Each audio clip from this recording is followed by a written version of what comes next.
Bonjour tout le monde, good morning. Permettez-moi de parler en langue française. حاب نرحب بكم الناس الكل، سعيد جدا بحضوركم العدد الكبير هذا الكل.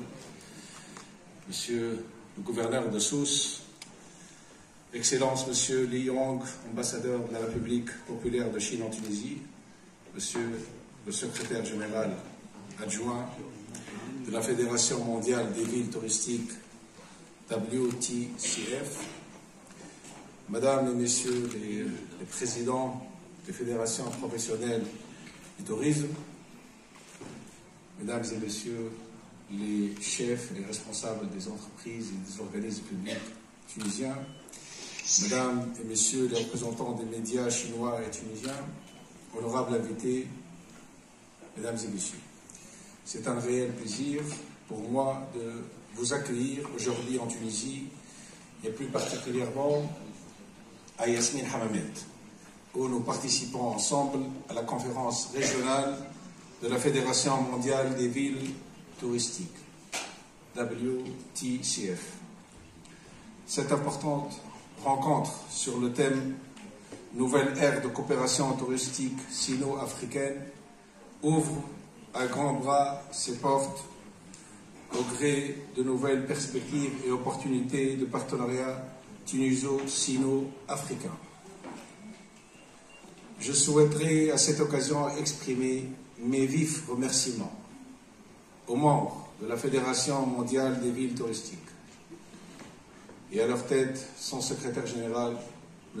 Yang Shu, d'avoir choisi d'abriter cette conférence régionale en Tunisie. Et je profite de cette occasion pour vous féliciter de la bonne organisation, du choix du thème, ainsi que pour la qualité des intervenants et des participants venus nombreux aujourd'hui. Mesdames, Messieurs, les relations tuniso-chinoises sont historiquement exemplaires et méritent d'être consolidées davantage, sur tous les niveaux, et notamment le niveau touristique. Nous restons ouverts avec le souhait d'œuvrer main dans la main en vue de fructifier encore et encore notre coopération bilatérale dans le secteur du tourisme, dans le cadre du grand projet chinois One Road, One Belt.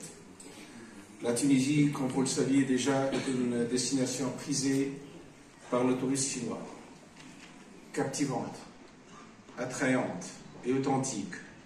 Elle se distingue par sa légendaire hospitalité, la diversité de son produit tapé, sa riche culture, son riche patrimoine matériel et immatériel, allant du culturel au saharien, en passant par le balnéaire, la thalassothérapie, le bien-être, le culinaire, le golfique ou l'artisanat. Tant de produits qui peuvent attirer le Chinois et repositionner la Tunisie sur ce marché. Notre objectif serait donc d'œuvrer à attirer une nouvelle gamme de tourisme qui hisse le produit vers le haut et qui porte les valeurs de l'inclusion sociale et du partage humain, incarnant notre profond engagement envers un tourisme socio-durable.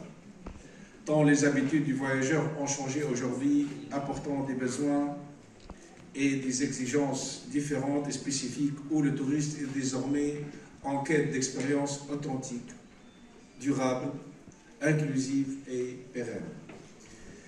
Nous nous réjouissons d'ailleurs de la récente inscription de l'île de Djerba au patrimoine mondial de l'UNESCO. De par sa singularité culturelle et l'universalité de son patrimoine matériel et immatériel, avec la confirmation de 24 sites et monuments, cette même île qui a abrité en 2022 le sommet mondial de la francophonie. La suppression en février 2017 du visa d'entrée en Tunisie au profit des touristes chinois en était une première étape. Le meilleur reste à venir, surtout que cette mesure a permis depuis une belle progression du nombre de touristes chinois par rapport à l'année précédente. On a enregistré un chiffre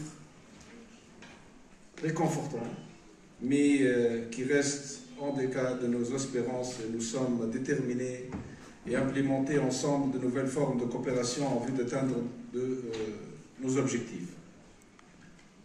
Nos prévisions portent sur un objectif de au moins 30 000, voire 50 000 touristes chinois en 2025, dans l'attente du lancement d'une ligne directe qui reliera nos deux pays amis pour un vrai bond en avant.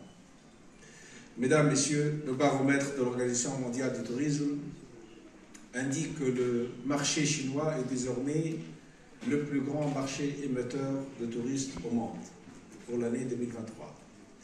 Une prévision de 150 millions de départs en vacances à l'étranger. Notre volonté serait de donner une nouvelle impulsion à notre coopération tuniso-chinoise et de créer des synergies de collaboration. Conscient de l'importance du secteur touristique à rehausser l'image d'une destination, je souhaiterais à cette occasion partager avec vous la dynamique de refonte que nous avions récemment entrepris par la mise en place d'une stratégie nationale de tourisme durable à l'horizon 2035.